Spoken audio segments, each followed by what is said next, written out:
Un gusto estar aquí. Doctor Montenegro, muchas gracias por esta invitación. Doctora Diana, un gusto con todos los que están. No voy a saludar a todo el mundo. Vamos a hablar de dos temas. Me preguntan que cómo va la economía del país. Entonces, hablemos de crecimiento económico. Aquí hay unas cifras y quiero pasar relativamente rápido sobre ese tema, no porque haya que pasar rápido sobre la actualidad económica, sino porque nos convoca un tema más complicado después y voy a hablar de la reforma pensional. ¿Cómo vamos de la economía? El crecimiento del 2023 no fue el esperado. Todos esperábamos un crecimiento de 1 a 1.2 y terminó en 0.6. La reactivación económica es, por supuesto, el objetivo principal para el año 2024. Esa reactivación económica tiene que ver entonces con las condiciones en que se genera la inversión en Colombia. Y entonces aquí tenemos que volver hacia atrás y no se trata de poner el retrovisor. Tuvimos una pandemia que nos llevó a una recesión de menos 7% en el PIB. La salida de la recesión fue un crecimiento muy rápido, años 21-22. Uno podría decir, eso fue un milagro económico, pero es un crecimiento a debe. Y hoy estamos pagando las consecuencias. Un crecimiento al debe significa que crecimos mucho en los años 21-22, pero a costa de que el país quedó fuertemente endeudado y a costa de que el país quedó con unas deudas que no son consideradas deuda.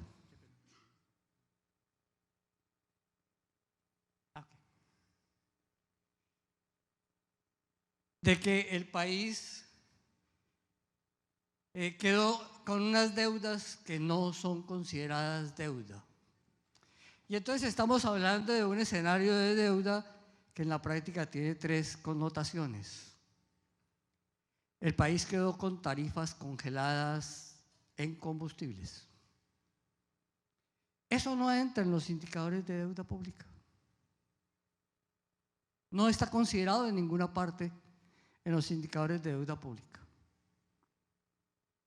El país también quedó con unos problemas de congelamiento en tarifas de energía. A eso se le dio el nombre de opción tarifaria. En principio, es una deuda entre los consumidores y las comercializadoras de energía, que hoy están cobrando y que tienen las tarifas de energía a niveles altos, especialmente en la costa. Y que hoy la salida es buscar alternativas de cómo se financia eso. Eso no figura como deuda. Aparece la deuda pública y entonces hablamos de la deuda interna y la deuda externa. La deuda interna se mueve con TES, la deuda externa se mueve con distintos tipos de movimientos de papeles. En la deuda externa, el país tiene un cupo de endeudamiento de 70.000 millones de dólares.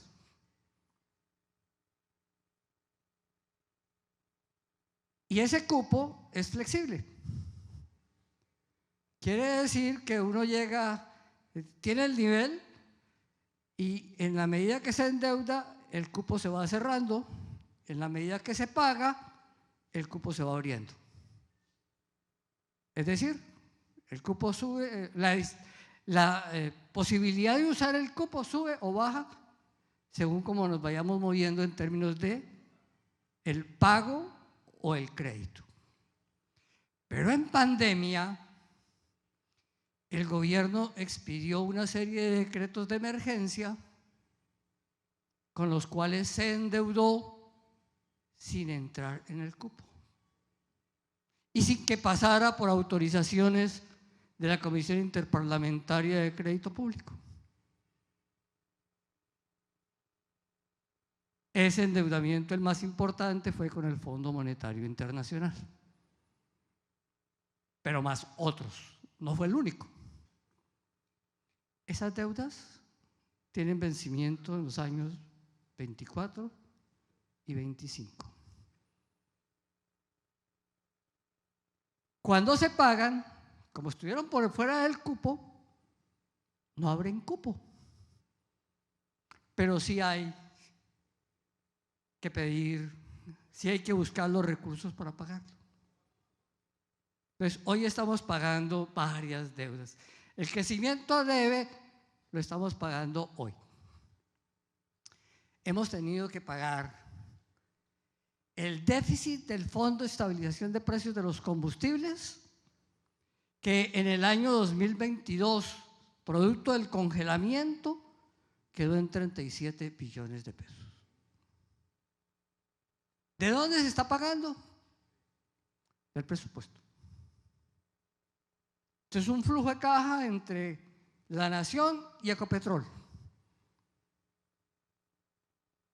Para Ecopetrol es un buen negocio recibir los recursos del Fondo de Estabilización, porque entonces dice que tiene más ingresos y más utilidades y por lo tanto reparte más dividendos, y por eso el mejor año de Ecopetrol fue el año del 2022, de toda la historia.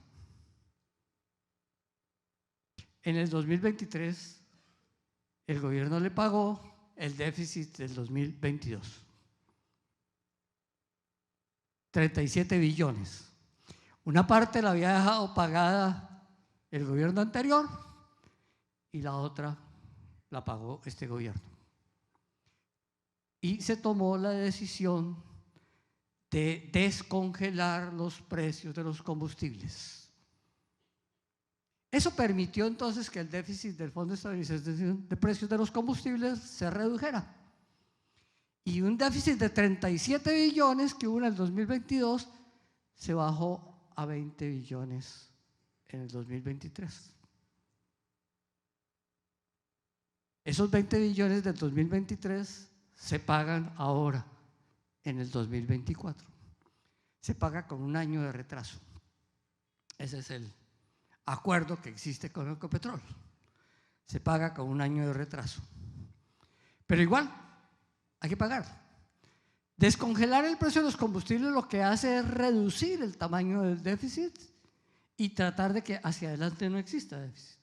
Pero hay que pagarlo de atrás. Entonces, hoy estamos pagando eso. Buena parte, una partida importante del presupuesto se dedica a hacer ese tipo de pagos, así como a buscar resolver el tema de la opción tarifaria, que por ahora lo estamos resolviendo en términos de agilizar el pago de subsidios y agilizar y crear condiciones para que la Financiera de Desarrollo Territorial, FINDETER, otorgue recursos de crédito compensado a las comercializadoras. Hay 2 billones de pesos para ese crédito compensado. Y lo que falte por pagar ahí, estamos buscando una forma de titularizarlo. Pero esas son las soluciones que estamos buscando. Porque hay que terminar de pagar hacia atrás. Eso sin contar otras deudas históricas. Las deudas históricas que nunca cerraron de la salud, las deudas históricas que nunca cerraron de infraestructura educativa y otras cosas. En materia del crédito, los indicadores de crédito público solo incorporan lo que llamamos crédito interno, deuda interna y deuda externa, y lo que llamamos deuda interna es esencialmente la colocación de TES. Los fondos de pensiones son el principal captador de TES. Tiene el 25% de los TES. Es el principal captador.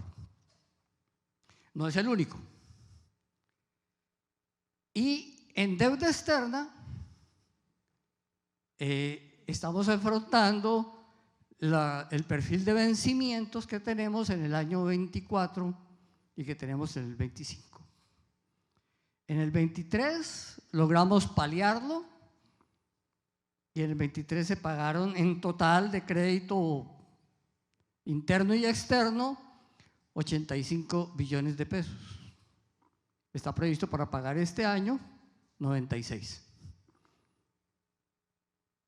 entre interno y externo. Pero en el externo están los vencimientos del corto plazo con el Fondo Monetario Internacional. Son 8 cuotas trimestrales, ya se pagó la primera, la segunda se paga en el mes de junio y ahí en adelante sigue. El presidente me pidió que concertáramos una reunión con Kristalina Georgieva para mirar alternativas frente a esto, porque es el crédito de corto plazo que hay que pagar más rápidamente y que implica un flujo de caja fuerte. Pero no es el único crédito que tenemos que pagar.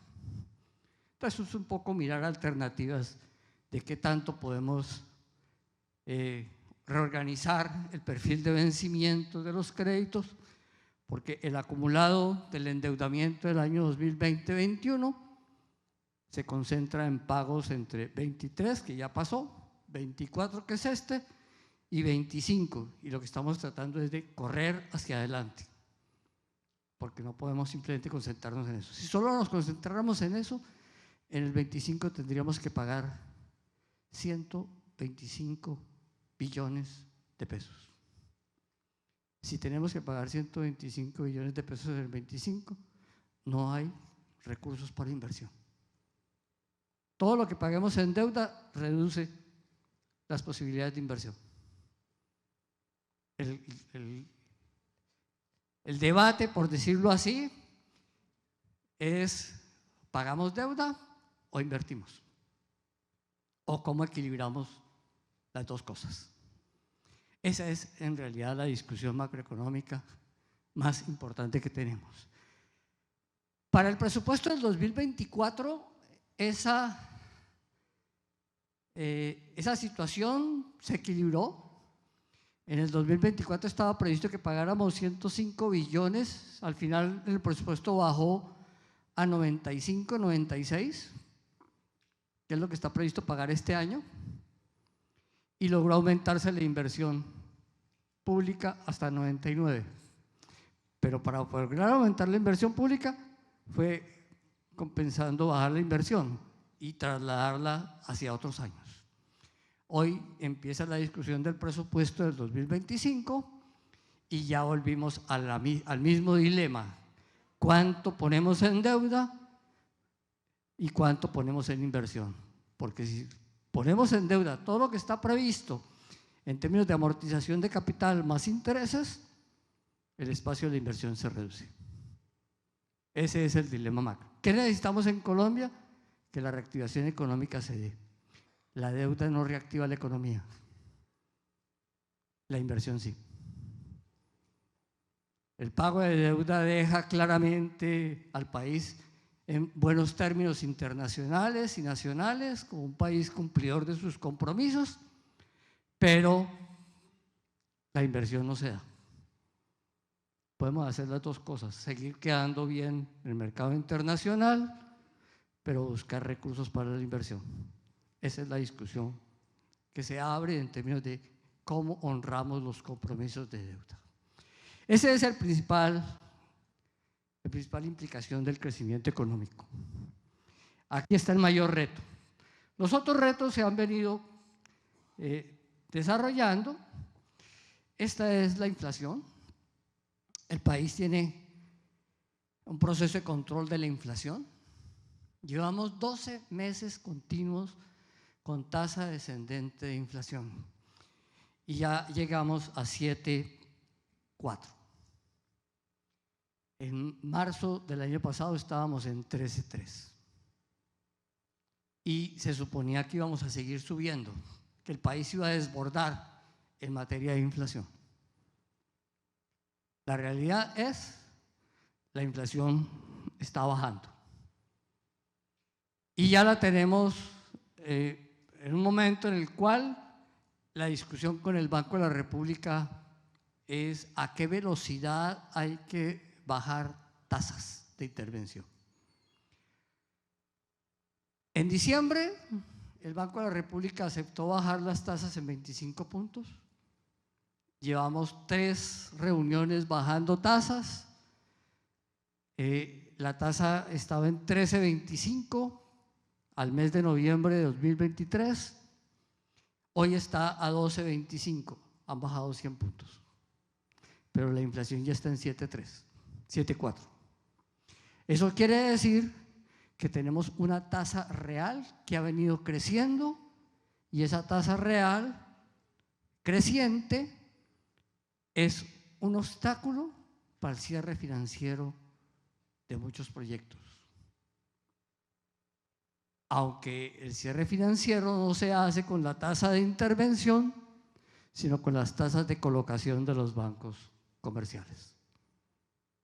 Solo que es indicativa. Desde ese punto de vista, la política está planteada en términos de que si tenemos controlada la inflación, es posible que las tasas de interés bajen, las tasas de intervención bajen a un ritmo mayor, y por lo tanto se envía el mensaje al mercado de que las tasas de captación y de colocación también bajen a un ritmo mayor. Las de captación han venido bajando, las de colocación no tanto. El punto es efectivamente cómo sincronizamos las 3 tasas: la de intervención, la de captación y la de colocación. Por lo pronto, la inflación está descendiendo y ya llegamos a un ritmo en el cual los descensos de la tasa de inflación van a ser cada vez menores. Ya el descenso fuerte se dio. ¿De qué depende los descensos hacia adelante? De 4 posibles fenómenos. Primero, los impactos finales del fenómeno del niño y su enlace con la niña. El niño debe terminar en el mes de abril y tendría algún rezago en el mes de mayo. Lo que hasta ahora muestran el IDEAN y las estadísticas de lluvias es de que ese tránsito va a un ritmo muy lento, y por esa razón los bogotanos tienen racionamiento de agua, porque los embalses, sea para uso eléctrico o sea para uso de agua potable, están en niveles bajos y las lluvias todavía no alcanzan a recuperar. Los niveles de recuperación todavía son muy lentos, y entonces ahí tenemos un riesgo que puede afectar la inflación en términos de los probables costos de los servicios públicos, agua y energía. Queremos, y hay certeza de que no vamos a tener un racionamiento eléctrico, porque al nivel de los embalses que responden con energía hidráulica están actuando las centrales térmicas y están a plena capacidad. Lo que se estaba exportando a Ecuador se está reduciendo, se está dejando de exportar para abastecer el mercado nacional, y están entrando medio giga de plantas solares. Entonces, desde ese punto de vista, el riesgo de apagón se viene reduciendo, pero todavía nos queda un mes de fenómeno del niño. Ahí hay que paliar. Eso no resuelve el tema del racionamiento de agua de Bogotá, que es una central exclusivamente dedicada, un embalse exclusivamente dedicado a abastecer agua potable. Ese no tiene uso eléctrico, es Chingaza, y que está dependiendo efectivamente del comportamiento de las lluvias en la altillanura del Piedemonte llanero. Está dependiendo de eso. Bogotá depende del agua del Orinoco. Segundo tema ahí es el probable impacto que se tenga en las cosechas. Hasta ahora el abastecimiento de cosechas ha sido normal. No hay indicios de que vayamos a tener problemas de desabastecimiento en agricultura. Las centrales están reflejando buen ingreso.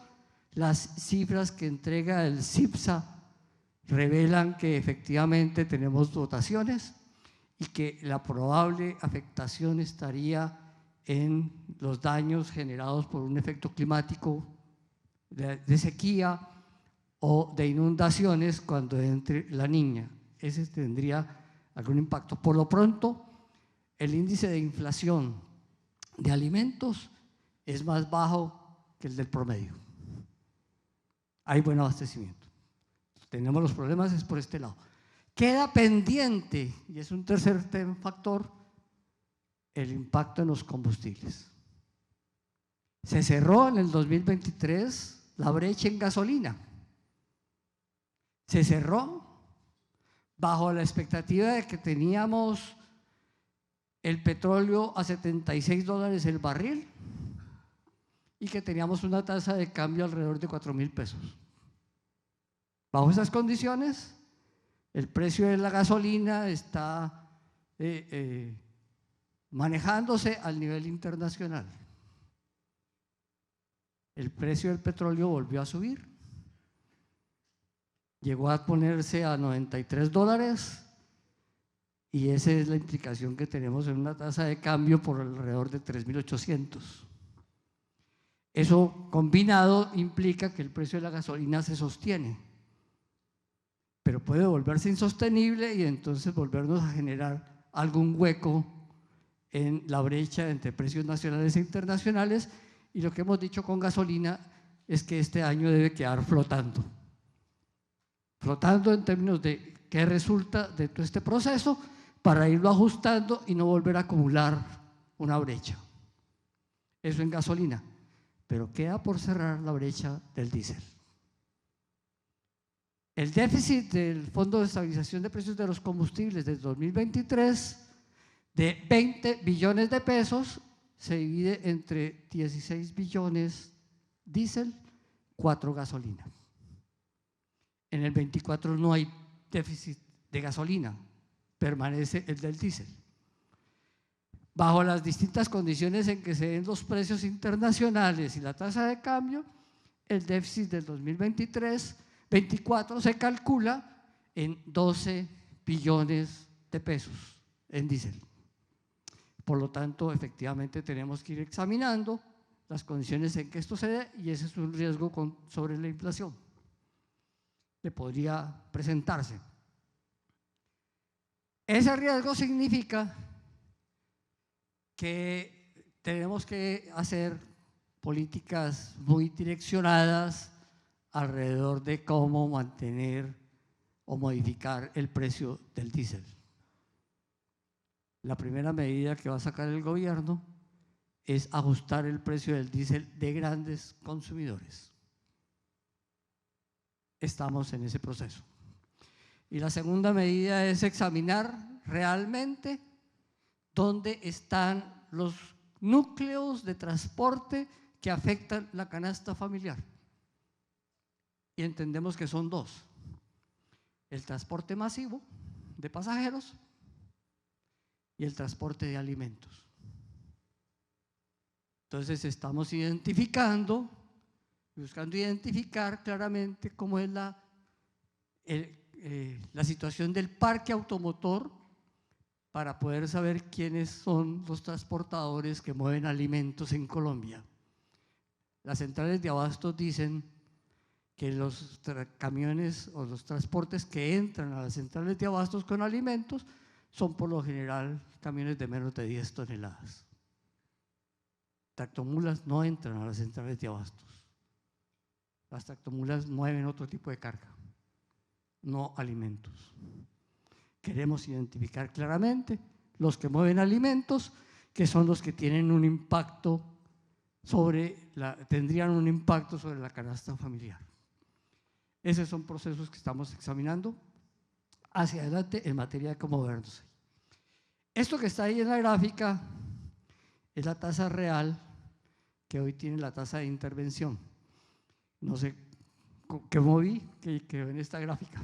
Pero entonces aprovecho verla ahí, porque esta es la brecha que está creciendo y que hay necesidad de comenzar a reducir.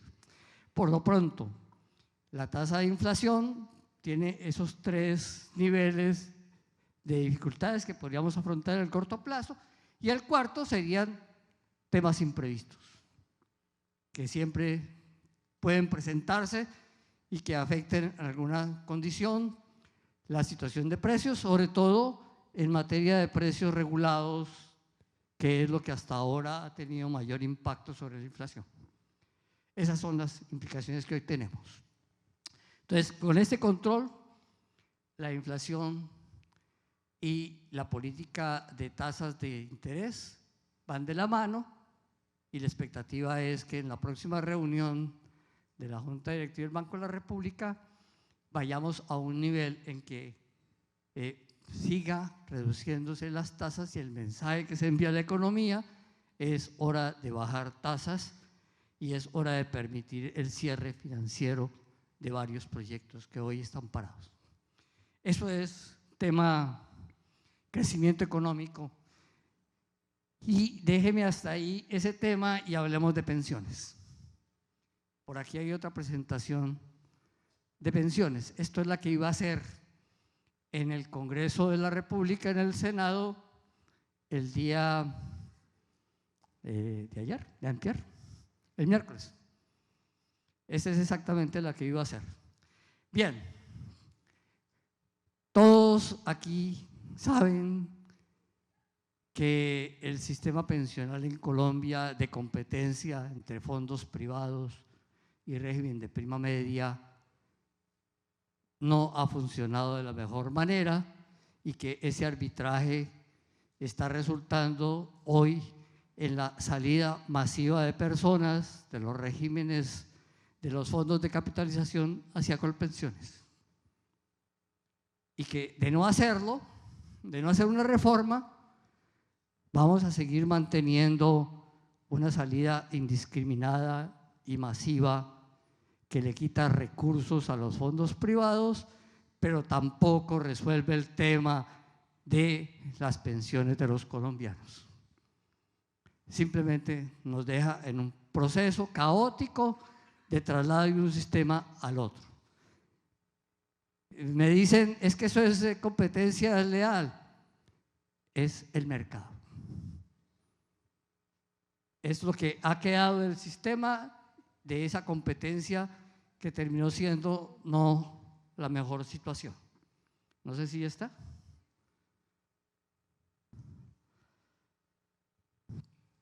Bien, esta es la distribución.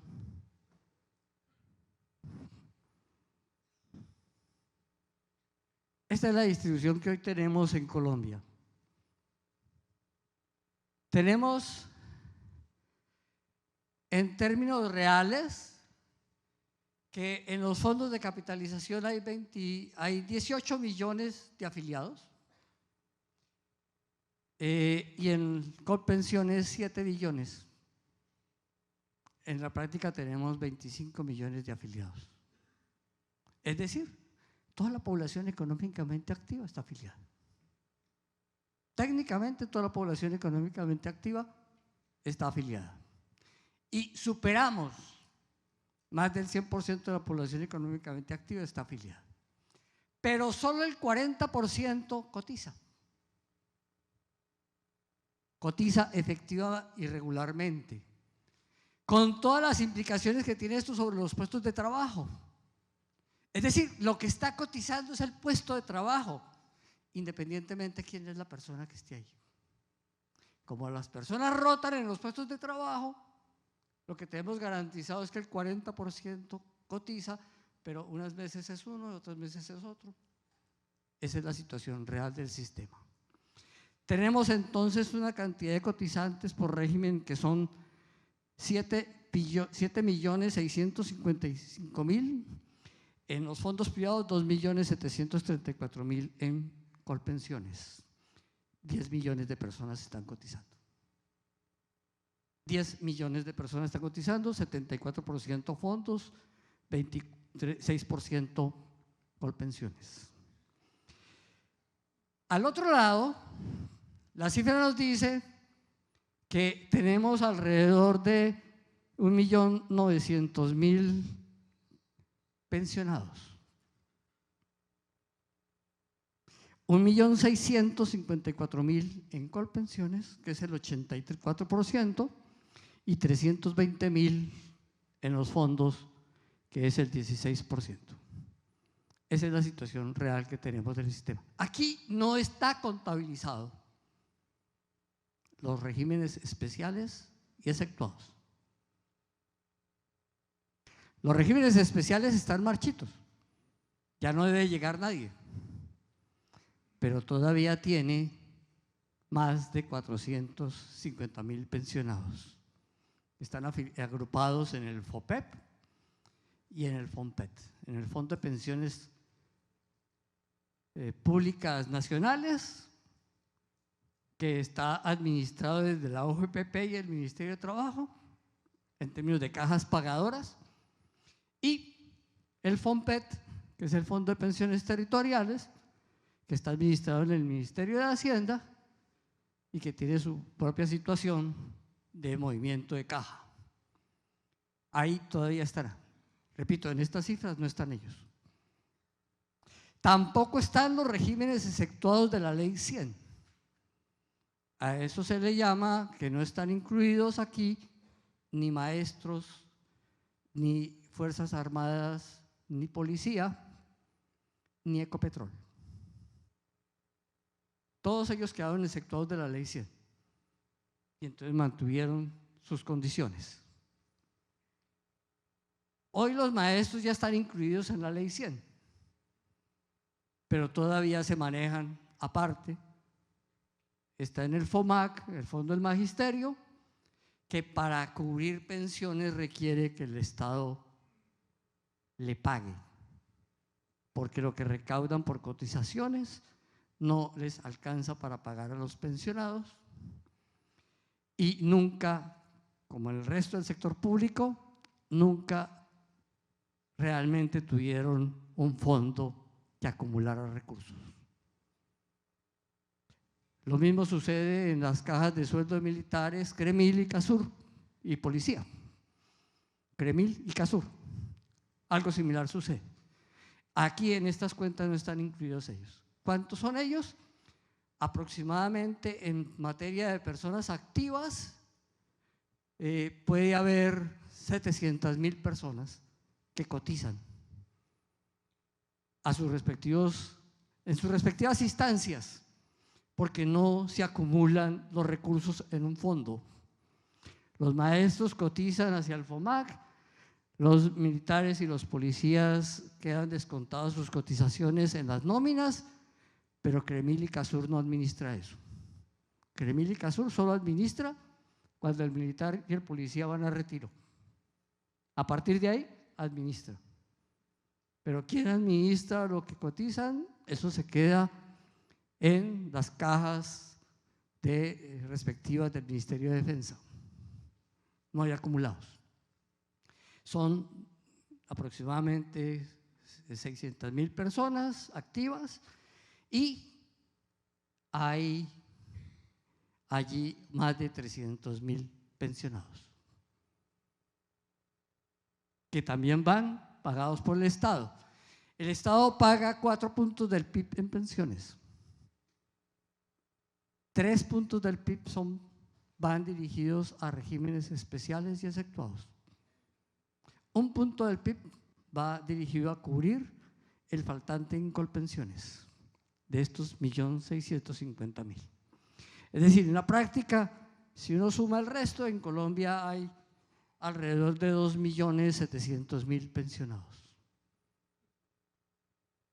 1.900.000 entre Colpensiones y los fondos, y el resto está en los fondos especiales y exceptuados, agrupados en esas 5 cajas de las que hablé.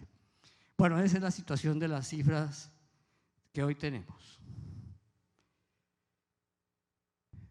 ¿De qué viven estos fondos? ¿Cómo se acumula?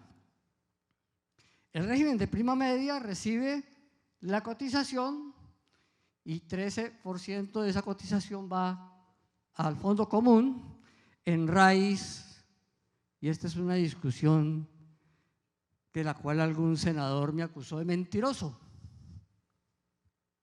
Y los medios le dijeron que él tenía razón y que yo era un mentiroso. La cotización que entregan los colombianos es de 16 puntos de la nómina. 4.5 puntos de esa cotización, que equivale al 28%, no entra a la cuenta de los afiliados. A la cuenta de los afiliados no entra 4.5 puntos que van destinados a costos de administración, seguros y fondo de garantía de pensión mínima y fondo de solidaridad. Eso no entra a la cuenta. A la cuenta entra 11.5 puntos. Eso es lo que realmente entra a la cuenta del afiliado.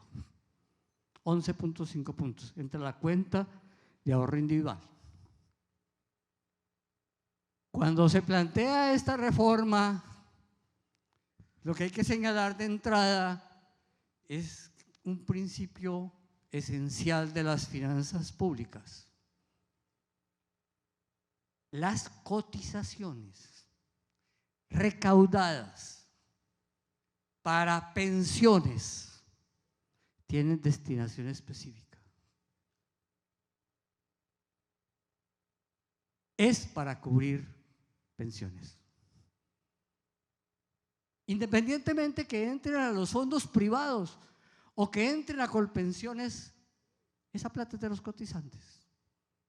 Solo que se administra de manera distinta y los ciudadanos lo que reciben son dos formas distintas de acumulación de datos. Los fondos privados entregan un extracto donde le dice qué plata acumularon, pero en ese extracto también dice cuántas semanas han cotizado. Entregan doble información. ¿Cuántas semanas y cuánta plata hay acumulada en ese extracto? Del 11.5 que entró a la cuenta y cuánto de ese 11.5 ha generado rendimientos. Ese es el extracto que entregan los fondos. ¿Qué entrega Colpensiones? Colpensiones no entrega un extracto de plata, entrega una historia laboral que le dice cuántas semanas y dónde fue que la acumuló, etcétera, etcétera. Y la UGPP se encarga de mandar unas notas recordándole a las empresas y recordándole a los cotizantes individualmente, decirles, mire que usted trabajó en tal parte y no se los han reportado. Vaya allá a la entidad a que se lo reporten. Porque finalmente usted tiene que tener un cumplimiento de requisitos. Y la norma lo que dice es, para pensionarse hay que cumplir dos requisitos. Primer requisito, haber cumplido la edad. 57 años mujer, 62 años hombre. Primer requisito. Ese requisito es ineludible, todo el mundo lo cumple. En algún momento de la vida, ahí llega, el tiempo sigue corriendo. Ese es el que nunca da espera. Segundo requisito, semanas cotizadas. Nunca dijo monto de plata. El segundo requisito es cumplir el tiempo cotizado. Eso es lo que le pide. No le dijo, no, es que usted tiene que tener acumulado 500 millones o 1.000 millones. No, le dijo tiempo cotizado. Y la base de cotización es un ingreso base de cotización que depende de los ingresos de la persona y eso se liquida al momento de hacer las transferencias de las cotizaciones. Pero lo que le está pidiendo como requisito es tiempo cotizado. Entonces, el extracto de ambos lados le está entregando las dos informaciones. Está entregando la información de la edad, que no necesita entregársela, y le está entregando la información del tiempo cotizado. Uno se lo entrega bajo la forma de semanas con plata y el otro se lo entrega bajo la forma de semanas con historia laboral. Esa es la diferencia que hay entre los dos sistemas. Esa plata es de los cotizantes, solo que en un caso está entrando a un fondo común y en otro caso está entrando a un fondo individual. Allí depende de cómo se dé, pero esa plata tiene destinación específica, es para cubrir pensiones, lo cual significa que esa plata no puede destinarse para hacer subsidios de adulto mayor. Los subsidios de adulto mayor o pilar solidario se financia con el presupuesto. En ese sentido está esta claridad de cada uno. ¿De qué es la diferencia? ¿Siente diferencia entre los dos fondos? Que cada uno genera una forma de liquidación diferente. Los fondos privados generan una forma de liquidación en función del dinero acumulado y va a dos modalidades: retiro programado o renta vitalicia. Todo en función del dinero acumulado. Y en Colpensiones o en el régimen de prima media se hace con base en el ingreso declarado de base de cotización de los últimos, promedio de los últimos 10 años, con una tasa de reemplazo. Esa es la diferencia que hay entre uno y otro. Pero, repito, ese dinero es de los cotizantes. No tiene otra destinación ni la puede tener. Tema absolutamente necesario para señalar. ¿Qué pasa cuando los contribuyentes, los cotizantes, no cumplen requisitos? Que cuando no cumplen requisitos, ese no cumplen requisitos suena muy en plural. En realidad no cumplen el segundo requisito. La edad la cumplen. Cuando no cumplen el segundo requisito, que es el tiempo cotizado, piden devolución de saldos. Aquí viene entonces otra discusión. ¿Cómo devuelven cada uno? Devuelve con unas metodologías diferentes. Uno devuelve el acumulado más rendimientos y el otro devuelve el acumulado indexado. ¿Cuánto devuelve el acumulado?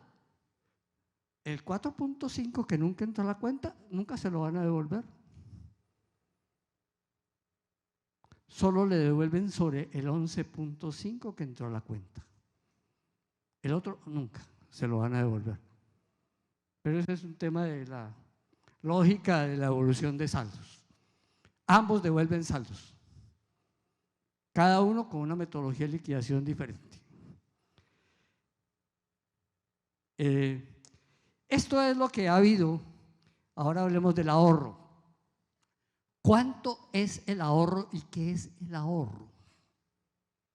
El ahorro en materia pensional tiene dos figuras: el ahorro del flujo y el ahorro del stock. El ahorro del flujo es cuánto se recauda anualmente y qué de eso que se recauda anualmente permite usarse para acumular. Y el ahorro del stock es cuánto de lo que se ha acumulado y cómo se mantiene en el sistema. Estos son los flujos que recauda los fondos de capitalización, que han recaudado los fondos de capitalización, y estos son los usos de ese flujo. Tenemos una amable discrepancia con el doctor Largacha. Este flujo nosotros lo calculamos sobre la base de las cotizaciones recaudadas. El doctor Largacha incluye la liquidación de bonos pensionales e incluye otros factores. La liquidación de bonos pensionales es el proceso de un diferido de recursos que están allá pendientes de que en algún momento el Tesoro Nacional los liquide y los entregue. Eso es. Y hay otros factores. Bien, esto es lo que han recaudado en los últimos 12 años, desde enero de 2011 a diciembre de 2023. Por cotizaciones han recaudado 261 billones de pesos. Los fondos acostumbran a decir que el 70% del acumulado proviene de rendimientos. El acumulado de los fondos es 405. Miren lo que ha entrado por cotizaciones. Es el 70% es por cotizaciones, no por rendimientos. O sea, para algunas cosas sí considero el flujo y para otras no. Miren en qué se usa el flujo. Primera elemento, ¿cómo se usa el flujo? Comisiones. Este es el acumulado que han recibido por comisiones los fondos entre enero del 2011, diciembre del 2023. Estas cifras son de la Superintendencia Financiera. Todas son de la Superintendencia Financiera. De los reportes que mensualmente recibe la Superintendencia Financiera. Han recibido en esos años 17 billones de pesos en comisiones. Como la comisión es sobre el flujo, no sobre el stock, lo que han recibido por comisiones en todo este tiempo equivale al 6.5% de las comisiones, de las cotizaciones recaudadas, perdón. Se ha ido para las aseguradoras en seguros provisionales 30 billones de pesos, el 11.3%. Han pagado por mesadas bajo las dos modalidades, la de retiro programado y renta vitalicia, han pagado 43 billones de pesos. El último año pagaron 8 billones, el 2023. En el 2022 aparece un pago extraordinario de 10 billones y eso significó que hubo un traslado masivo de recursos hacia las aseguradoras para garantizar renta vitalicia. Es la diferencia que hay aquí. Ustedes observarán que ese es un dato atípico. El 2022, salida de pagos de mesadas, 10.4 billones. Eso lo que significa es que hubo un giro extraordinario hacia las aseguradoras para renta vitalicia. En el 2023 sigue la senda normal y solo fueron 8 billones. Hay 320.000 pensionados en los fondos. Traslados al régimen de prima media, 36%. Un acumulado de 94 billones de pesos. Este es el tema que más preocupa. Si los fondos hoy tienen 405 y se le han ido 94 billones, deslizamientos, el fondo debería tener más de 520 billones, más los rendimientos que debería haber tenido esta plata. Este es un tema por el cual la reforma es necesaria. Es eliminar la competencia y volver los dos sistemas complementarios. Esta es la fuga. 94 billones de pesos. Otras salidas da 22 billones, 8,5. De tal manera que si uno observa esto, se encuentra que si lo va mirando en el tiempo, ya el flujo prácticamente se agota El flujo ya no está aportando recursos mayores para acumular. Y el hueco mayor del flujo es el deslizamiento. Es la salida hacia el régimen de prima media. ¿Cómo se pagan las pensiones de Colpensiones? Viene el tema entonces del ahorro. El ahorro es aproximadamente 3% del PIB en las cotizaciones. Los fondos privados recaudaron el año pasado 33 billones y medio y Colpensiones recaudó cerca de 16. En total, entre ambos se recaudó 50 billones de pesos por cotizaciones. Eso es un poco más del 3% del PIB. Eso ha venido subiendo lentamente a lo largo de los años, pero todavía estamos por el lado del 3%, no despegamos mucho del 3% del PIB. El promedio para todos estos años es 3% del PIB, pero en el último año estamos alrededor del 3.5% del PIB. Eso es lo que se recauda en ahorro real por cotizaciones. Ese es el flujo que nos interesa. ¿Cuánto se está recaudando? Estos son los usos. Y entonces ahora viene la pregunta. Tenemos 1.900.000 pensionados. ¿Con cuánto vale la nómina de ese 1.900.000 pensionados? Y la respuesta es, la nómina de Colpensiones vale 45 billones de pesos. La nómina de RAIS son 8, nos vale 53. En la vida real, lo que el país está recaudando por cotizaciones no alcanza para pagar las pensiones. Ya tenemos un desbalance.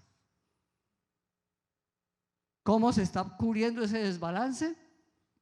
Con desahorro público. El sistema de ahorro está creciendo por aquí, pero porque aquí hay desahorro. Las pensiones de Colpensiones se pagan de 3 fuentes. Primera fuente, recaudo de cotizaciones. Segunda fuente, traslados. Estos deslizamientos. Y tercera fuente, lo que no se cubre por acá, lo termina cubriendo el presupuesto general de la nación. Eso que termina cubriendo el presupuesto general de la nación es un desahorro público. Yo estoy entonces fomentando el ahorro aquí, pero desahorrando acá. Y eso es más de un punto del PIB. Esa diferencia es más de un punto del PIB. El ahorro nacional es uno solo.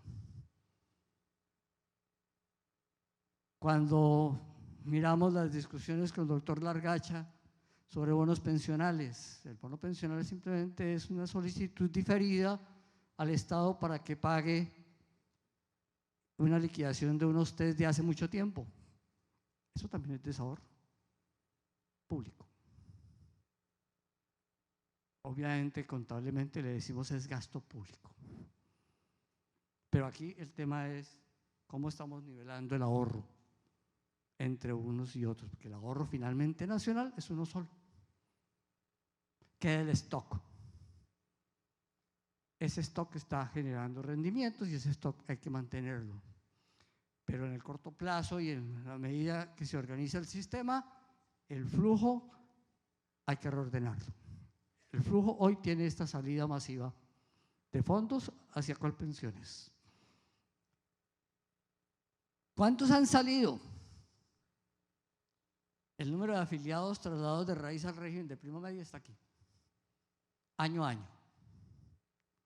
Tuvo su flujo mayor en el año 2015, volvió a tener en el 2018 y el año pasado fueron 103.272 personas. En materia de plata, el flujo más alto hasta ahora ha sido el 2022, 13.6 billones, en el 2023 es el segundo con 12.8, y eso que está a la expectativa de la reforma.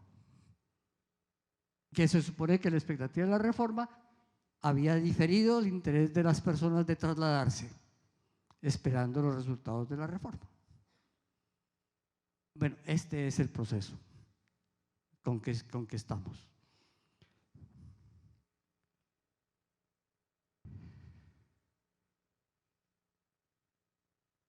¿De dónde depende el portafolio?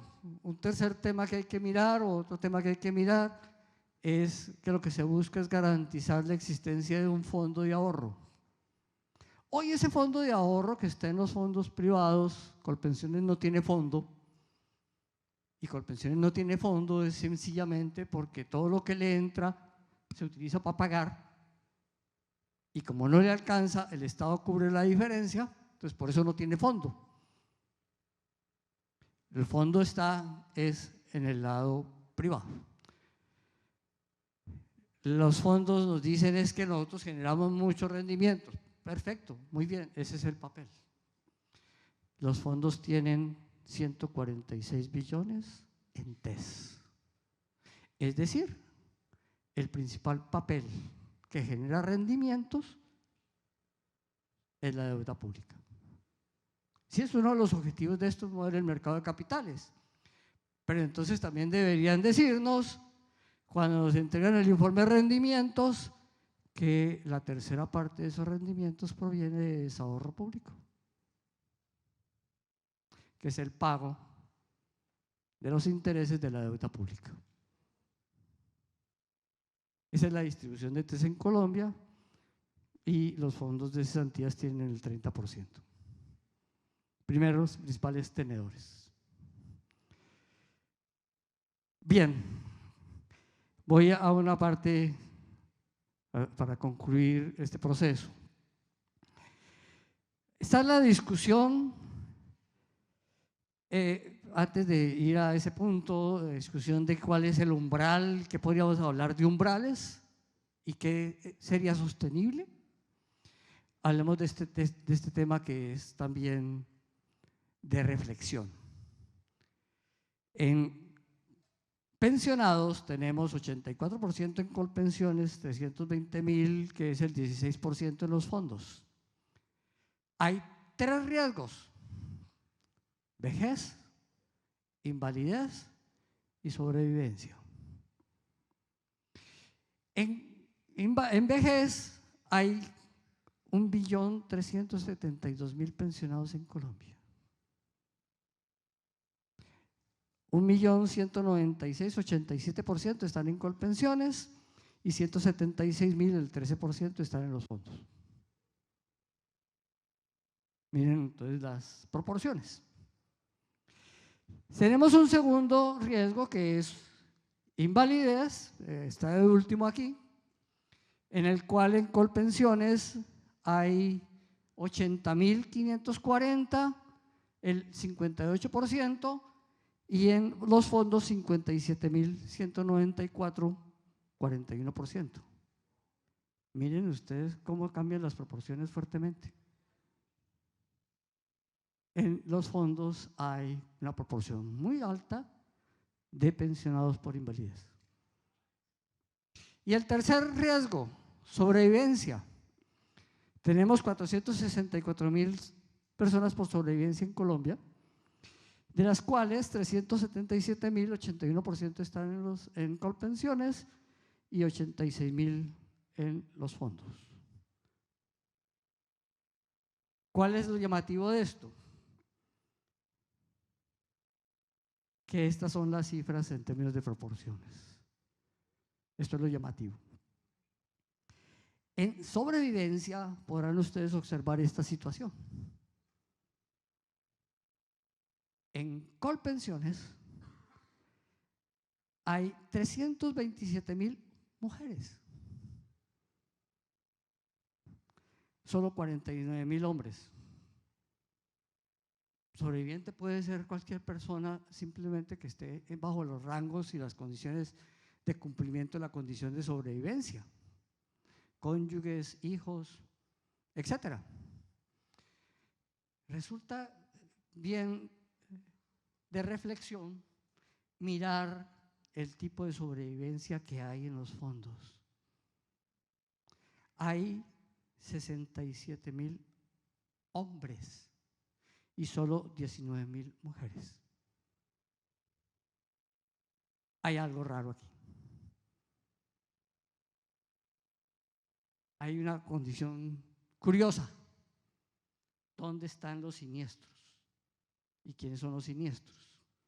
Yo le pedía a Germán que nos contara no solo la importancia que tenían las aseguradoras en los regímenes, que igual la van a seguir teniendo porque hay que seguir teniendo forma de revisar la siniestralidad, tanto en invalidez como en sobrevivencia, pero que también nos contara cuál es el grado de respuesta a la siniestralidad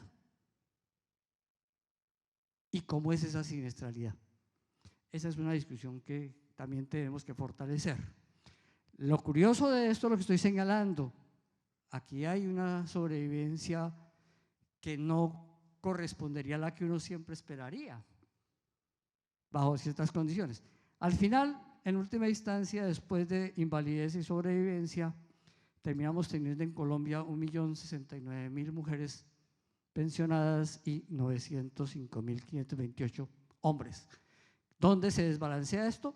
En sobrevivencia. Si contamos solamente vejez, la relación es solamente 668.000 mujeres, 704.000 hombres. Pero cuando pasamos a sobrevivencia, inmediatamente se desbalancea. Y pasamos al otro lado. Pero es una reflexión para mirar qué es lo que hay detrás. Finalmente, este es los pensionados de los fondos, 180.000 por retiro programado, 120.000 por renta vitalicia. Una proporción grandísima es fondo de garantía de pensión mínima. Desafortunadamente, en las cifras de la superintendencia no aparece un informe detallado por edades y por ingresos medidos en salarios mínimos que reciben los pensionados. Entonces, como no aparece ese informe, no podemos señalar bajo qué condiciones están recibiendo ingresos esas personas. En Colpensiones ese informe sí existe.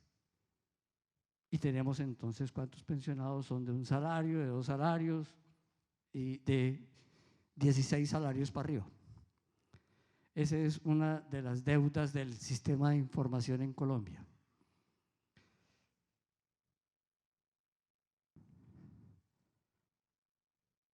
Pregunta si el informe es fiscalmente sostenible. Entonces voy a pasar a esto.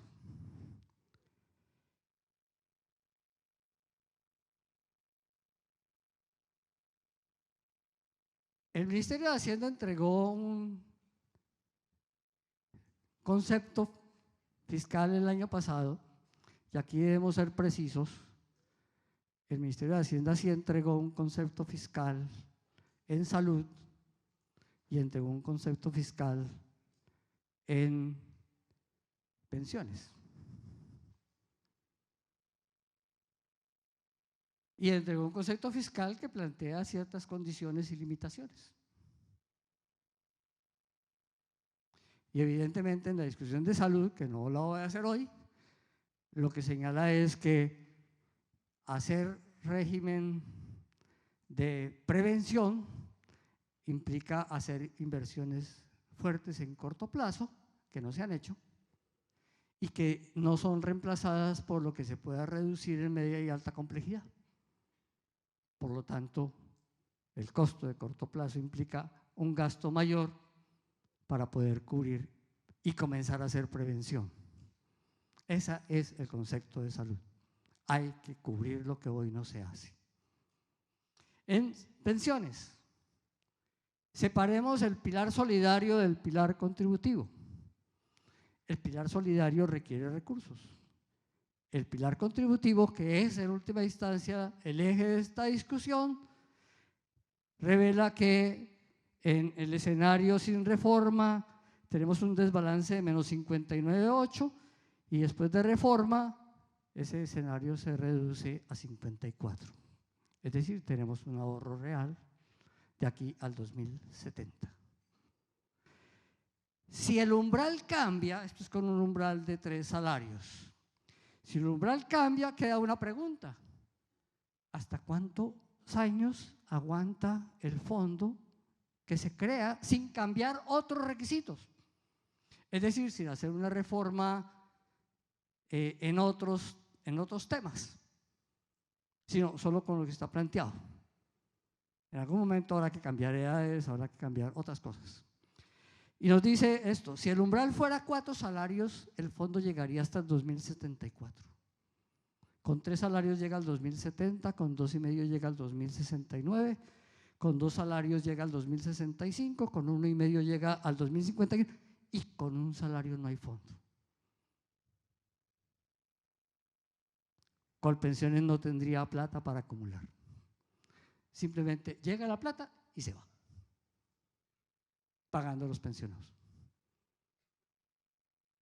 Lo que permite construir fondo es que tenga una plata por encima del pago de los pensionados y que el Estado siga cubriendo lo que hoy está cubriendo. Eso es lo que tenemos. ¿Qué nos llevaríamos? ¿Qué habría? Este tipo de distribución. Si el umbral fuera 4 salarios, los fondos de ahorro recibirían el 18% de las cotizaciones, Colpensiones el 82%, con un umbral de 3, Colpensiones recibiría el 73%, los fondos el 26%, con un umbral de 2,5, Colpensiones bajaría a 68%, con un umbral de 2 bajaría a 65%, con un umbral de 1,5 recibiría el 50% y con un umbral de 1 el 38%. Aquí está la discusión de umbral. Entre más alto sea el umbral, más posibilidad hay de que el desahorro público sea menor y podamos efectivamente cubrir los compromisos de pagos de pensionados que están llegando y que siguen llegando. Las cifras nos dicen que en los próximos 10 años va a llegar 1,5 millones más de pensionados. Dadas las cifras, esto no es una cifra de una expectativa que no se cumpla, simplemente son las personas que están afiliadas y que están en proceso de cumplir la edad. De esas personas que están afiliadas, que están en proceso de cumplir la edad, se sabe cuántas se van a pensionar en los próximos 10 años. No hay aquí un boom pensional. La reforma va dirigida a resolver este tipo de problemas. Muchas gracias.